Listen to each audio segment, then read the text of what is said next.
अच्छा, belladonna alkaloids absorb कहाँ से होते हैं? वो eyes, GI tract, mucous membrane और स्किन से हो रहे होते हैं।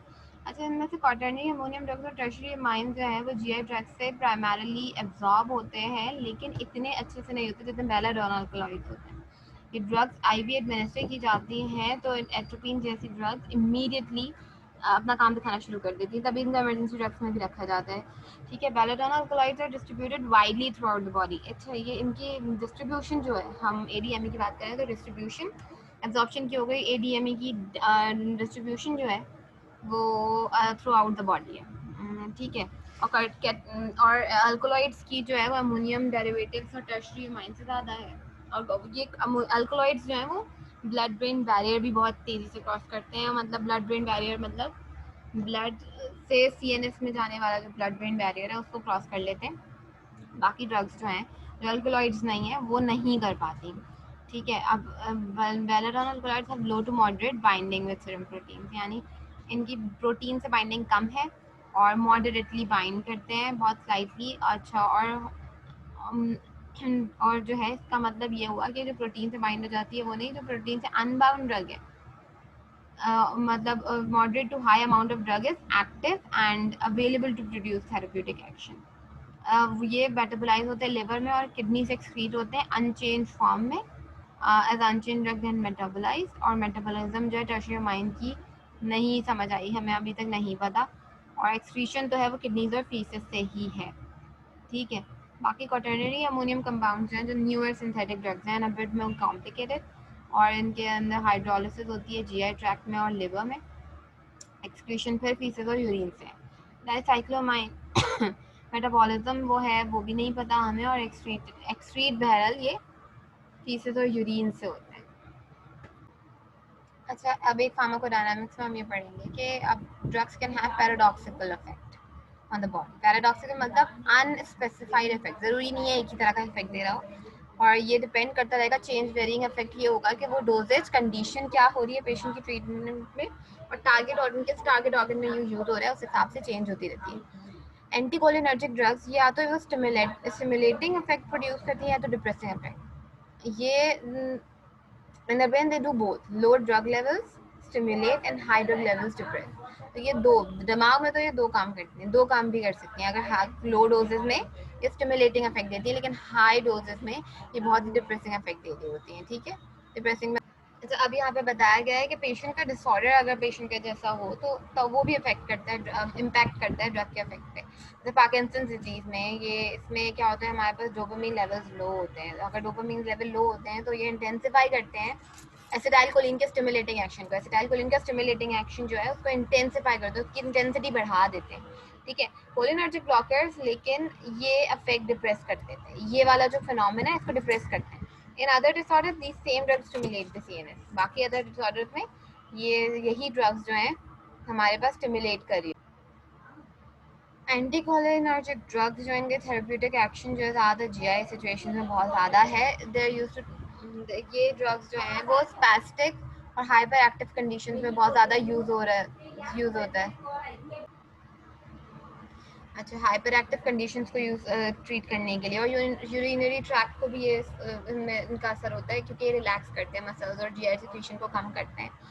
मैंने बताया था कोलिनर्जिक ड्रग्स का क्या ऑपोजिट इफेक्ट होता है। ठीक है, अच्छा, ब्लैडर को रिलैक्स करना और यूरिनरी इनकॉन्टिनेंस को ट्रीट करने के लिए ऑक्सीब्यूटेनिन और टोल्टोइडीन प्रेफर की जाती हैं।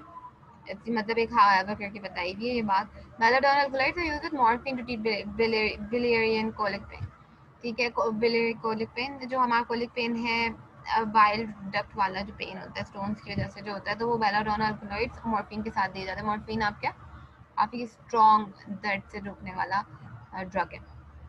ठीक है, दर्द रोकने वाला। अच्छा, एंटीकोलिनर्जिक ड्रग्स हम एंडोस्कोपी और सिग्मोइडोस्कोपी से पहले भी देते हैं ताकि जीआई मसल्स हमारे, जीआई के जो स्मूथ मसल्स है वो हमारे रिलैक्स हो जाए। ठीक है, अब हम आते हैं सर्जरी से पहले इसको कब दिया जाता है। इसको ओरल गैस्ट्रिक रेस्पिरेटरी सिक्रेशंस को कम करने के लिए दिया जाता है, और ताकि हार्ट रेट ड्रॉप ना हो वेगल नर्व स्टिमुलेशन की वजह से, जो एनेस्थीसिया में ड्यूरिंग एनेस्थीसिया, तो इसलिए हम हार्ट रेट ड्रॉप ना हो तब भी हम दे रहे होते हैं। अच्छा, इनका ब्रेन पे बहुत ज़्यादा इफेक्ट है और ये पेन मेडिकेशंस के साथ दी जा रही होती हैं, और ड्रोजनस और एमनीजिया इनके कोपोलामीन के कॉजेज हैं, ठीक है। और ये मोशन सिकनेस को भी जो है ट्रीट करती है, और स्कोपोलामीन को कहते हैं कि सबसे बेस्ट ड्रग है स्कोपोलामीन, जो सबसे बेस्ट मानी जाती है मोशन सिकनेस को ट्रीट करने के लिए, ठीक है। अच्छा, बेलाडोनल अल्कलॉइड्स का हार्ट पे भी बहुत अच्छा एक्शन है, जैसे एट्रोपिन का तो नाम सुनते ही हार्ट में से उस पर काम करने का symptomatic sinus bradycardia and heart beats too slow causing low blood pressure dizziness, तब हम एट्रोपिन यूज करते हैं रिदमियाज में resulting from anaesthetics cholinesterase and succinylcholine, ठीक है। अब देखें एंटीकोलिनर्जिक ड्रग्स का एक बहुत अच्छा एक्शन जो यूजुअली हमने ज़्यादा पढ़ा था, साइक्लोप्लेजिक्स के तौर पे यूज़ हो रहा होता है। ये सिलियरी मसल्स को पैरालाइज करता है कि और ताकि लेंस का शेप ऑल्टर होता है। फर्दरमोर ये anticholinergic drugs mydriatic act as mydriasis cause करता है, मीडियाट्रिक के तौर पे एक्ट करता है। ये प्यूपल्स को डायलेट करता है। अगर आप याद करो कोलिनर्जिक ड्रग जब हम पढ़ रहे थे वो कॉन्स्ट्रिक्ट कर रही थी प्यूपल्स को, ठीक है। ये प्यूपल्स को डायलेट करता है, ठीक है। अच्छा, ये वाला जो हम इफेक्ट पढ़ रहे हैं ये सारे वो वाले इफेक्ट हैं, अच्छा, प्यूपल्स ऑफ द, और ये इजी करता है refractive errors during an eye examination, making it easier to measure refractive errors. ये रिफ्रैक्टिव एरर्स आई एग्जामिनेशन में इसके बहुत ज़्यादा फायदेमंद हो जाता है, क्यों? क्योंकि रिफ्रैक्टिव एरर्स अगर कोई आ रहा है आई एग्जामिनेशन के तौर पे, हम आराम से उसको मेजर कर सकते हैं और परफॉर्म कर सकते हैं सर्जरी, और सर्जरी परफॉर्मेंस में, ताकि आईज बड़ी हो जाए। एक एक छोटी सी मतलब अपना एक ट्रिक बता रही हूँ जो मैंने सिंपैथेटिक पैरासिम्पैथेटिक को किस तरह याद किया है। वह इस तरह से कि sympathetic flight and fight mechanism होता है। फ्लाइट एंड फाइट मैकेनिज्म में फाइट में सोचो, जब आप गुस्से में होते हो तो आपको कुछ ख्याल नहीं होता, तब क्या हो रहा होता है, आपका दिल करता है कि बस किसी के ऊपर आपको गुस्सा आ रहा होता है, पहले आपकी प्यूपल्स बड़ी हो जाती हैं बहुत ज़्यादा, तो क्या होता है, ताकि उसकी शक्ल सही से याद कर लें, और उस पर गुस्सा आता है, ठीक है। उसके बाद फिर आप जी आई सिक्रेशन, सब खाना वाना सब भूल जाते हैं, तो जी आई सिक्रेशन कम, जी आई मसल्स रिलैक्स, अब भूख और ये डाइजेस्टिंग वाली स्टेट में नहीं है, बॉडी फाइट के मैकेनिज्म में कि वो प्रिपेयर्ड है कि लड़ाई करे, ठीक है। और जो है इस तरह से इसको याद रखो। बाकी जो पैरासिम्पैथेटिक है इसको याद रखो कि मसल्स कॉन्स्ट्रिक्ट कर जाते हैं, रेस्ट एंड डाइजेस्ट, रेस्टिंग और डाइजेस्टिंग की स्टेज पे, डाइजेस्टिंग प्रॉपर डाइजेशन में ग्लैंड्स में सिक्रीशन ज़्यादा होती है, वो सारी ना, इस तरह से याद रखो। और हार्ट रेट होता है, गुस्से में बढ़ जाता है, सिंपैथेटिक नर्वस सिस्टम में हार्ट रेट बढ़ जाता है, एट्रोपिन रेट बढ़ाता है हार्ट रेट, ठीक है। रेस्ट एंड डाइजेस्ट में हार्ट रेट कम हो जाता है, ठीक है। इस तरह से याद रखो तो थोड़ा इजीली याद होगा। अच्छा, अब how atropine affects the heart, first consider how electrical conduction system। अच्छा, अगर मेरे पास बहुत ज़्यादा टाइम होता है ना, मैं इलेक्ट्रिकल कंडक्शन सिस्टम बहुत अच्छा पढ़ाती है आपको, लेकिन अभी फ़िलहाल टाइम की कमी की वजह से हम इस बुक पे रिलाई करेंगे, ये बुक क्योंकि आपकी फॉलो भी की जा रही है आपके कोर्स में, ठीक है। अब ये हम एक ड्रग पढ़ते हैं किस तरह एट्रोपिन एट्रोपिन अपना इफेक्ट प्रोड्यूस करता है, जैसे अब ये जो स्टिमुलेशन है, ये जो वेव्स हैं, ये पैरासिम्पैथेटिक नर्व इम्पल्सेस हैं, ठीक है। पैरासिम्पैथेटिक नर्व इम्पल्सेस आ रही हैं तो क्या करेंगी, एसिटाइलकोलिन रिलीज कराएंगी। जब एसिटाइलकोलिन रिलीज करा रही होंगी तो एसिटाइलकोलिन अपने रिसेप्टर्स पे नीचे जाके साइनेप्स पे एक्ट करेगा। तो जब एसिटाइलकोलिन नीचे एक्ट करता है terminal end of vagus nerve से, जब एसिटाइलकोलिन नीचे आके एक्ट करता है तो जो है रिसेप्टर साइट ऑक्यूपाई करता है, तो ये हमारा विदाउट ड्रग है, तो हार्ट बीट स्लो हो जाती है, हार्ट रेट स्लो हो जाता है, जो एसिटाइलकोलिन का यूजुअल एक्शन है।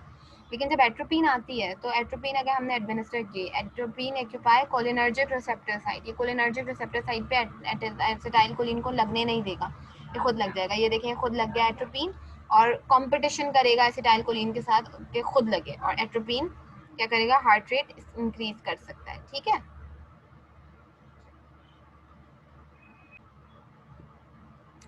अच्छा, हमारे पास बेलाडोनल ग्लाइड्स हैं, ये particularly atropine as an antidote भी एक्ट करती हैं, एंटीकोलिनर्जिक्स और एंटीकोलिनेस्टरेज ड्रग जो हैं, और कोलिनर्जिक ड्रग्स के एज एन एंटीडोट भी करती हैं एक्ट। हो सकता है मैंने पीछे पिछली स्लाइड्स मतलब लेक्चर्स में बताया हो। एट्रोपिन ड्रग ऑफ चॉइस है ताकि ऑर्गेनोफॉस्फेट पॉइजनिंग जो होती है, पेस्टिसाइड पॉइजनिंग जो होती है, उसके लिए, उसको काउंटर एक्ट करने के लिए, उसकी जो पॉइजनिंग हो रही है उसको ख़त्म करने के लिए यूज़ होता है। क्यों? क्योंकि ऑर्गेनोफॉस्फेट पेस्टिसाइड पॉइजनिंग पे इसका मतलब सिंपल से ये हुआ कि ये मसल ट्रैमर वगैरह इन सारी चीज़ों के रिलैक्सिंग बहुत इस तरह के मसल कॉन्स्ट्रिक्ट हो रहे होंगे प्यूपल के, इस तरह की वो पॉइजनिंग होती है।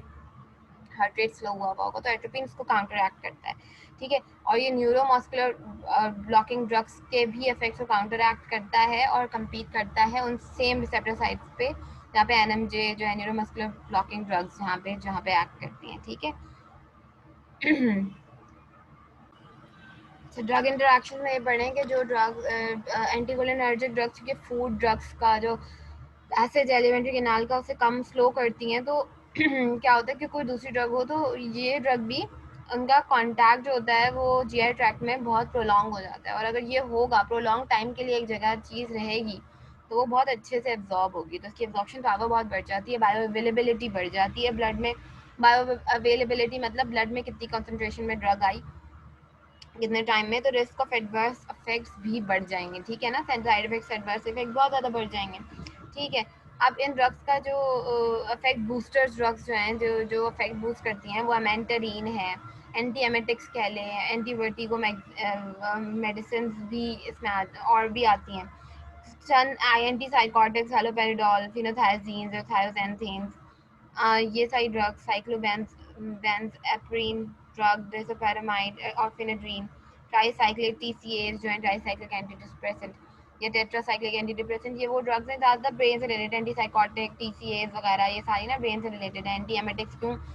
क्योंकि वो भी एलिमेंट्री केनाल की वो जो है उसके साथ जो है इफेक्ट बूस्ट कर रही होंगी, उनका इफेक्ट बहुत तेज़ कर रही होंगी, ठीक है। और ये सारी ड्रग्स इफेक्ट बूस्टर्स हैं, इफेक्ट बस्टर्स कम करने वाली।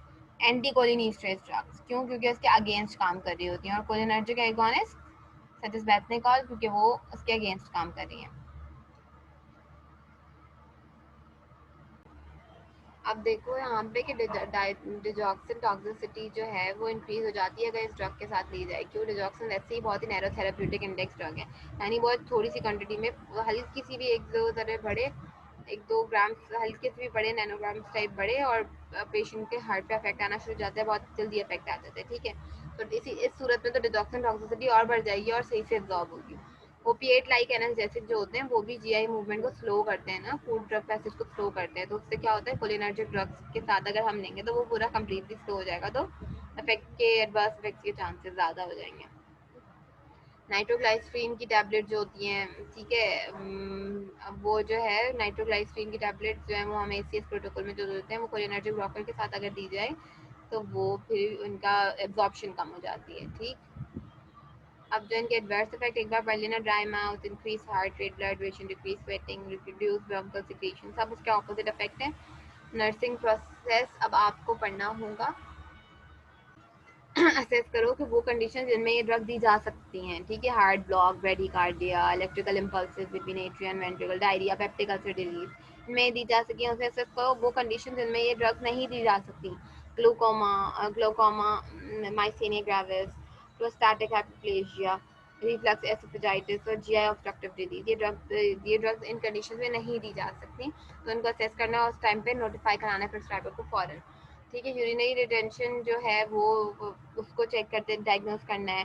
Constipation related to adverse effect of GI tract उसको भी आपने असेस करना है, और इंजरी या किसी एडवर्स इफेक्ट की वजह से उसे भी आप लोग को असेस या डायग्नोस करते रहना है। पेशेंट को गोल्स ये होगा patient will experience relief of symptom free from adverse effects, ठीक है। इम्प्लीमेंटेशन पे अब आ जाते हैं। अच्छा, teaching about anticholinergic drugs. If anticholinergic drugs are prescribed, review these points with patient and caregivers. ठीक है भाई, वो मैंने एक तो प्रेगनेंसी अपनी फॉरन रिपोर्ट करे, प्लान्ड और नॉन प्रेगनेंसी है या नहीं है, ठीक है। ड्रग उतनी ही लें जितनी दी जाए। अगर कोई ड्रोजिनस हो, ब्लड विजन आ रहा हो, डिजीनेस हो तो तब आप फॉरन रोक दें। Avoid hazardous task. और अगर ड्रग जो है वो सेंसिटिविटी इंक्रीज कर देती है हाई टेम्परेचर पे, वो ज़्यादा सेंसिटिविटी हाई टेम्परेचर पे, क्योंकि वो फिर और ज़्यादा चक्कर आते हैं और वो पसीना निकलते हैं, तो इसकी वजह से अल्कोहल के साथ भी अवॉइड करें क्योंकि सेंट्रल नर्वस सिस्टम के अफेक्ट हैं। फ्लूइड्स और फाइबर ज़्यादा खाएं। प्रेस्क्राइबर को सारे सिम्टम्स बताएं, dry mouth, blood vision, rash, eye pain, ठीक है। इम्प्लीमेंटेशन इसकी बहुत ईजी है कि कुछ मील्स के पहले या should be given with meals के साथ जो कुछ ड्रग्स दी जाती हैं उनको फ़ौरन देखें, आप उनके बारे में पढ़ें भी ज़रूर, उनके पेशेंट लीव इंसर्ट ज़रूर पढ़ें। वाइटल साइंस देखें, कार्डियलिज्म चेक करते रहे, विजन, पोटेंशियल ड्रग टॉक्सिसिटी वगैरह एडवर्स इफेक्ट है उनको मॉनिटर करते रहें। मॉनिटर करें dry mouth, increase heart rate जैसे सिम्टम्स, ब्लड विजन वाले सिम्टम्स मॉनिटर करते रहें। अगर कोई इमरजेंसी इक्विपमेंट अवेलेबल है तो साथ रखें कार्डियक एरिथमिया को मैनेज करने के लिए। सिम्टम्स को एलिवेट हो जाए, एडवर्स इफेक्ट आ जाए तो फिर लॉजेंजेस या फीकल माउथ जैसे लॉजेंजेस हम दे देंगे अगर पेशेंट को बहुत ज़्यादा ड्राई माउथ हो रही है, और पेशेंट को टीच करें। ठीक है, जो अभी टीचिंग बताई थी उनको उस हिसाब से टीच करना है। इवेल्युएशन, पेशेंट की कंडीशन नॉर्मल होगी, नॉर्मल हार्ट रेट होगी, वाइडिंग पैटर्न नॉर्मल रहेंगे, बोल पैटर्न नॉर्मल रहेंगे, और demonstrate understanding of drug therapy.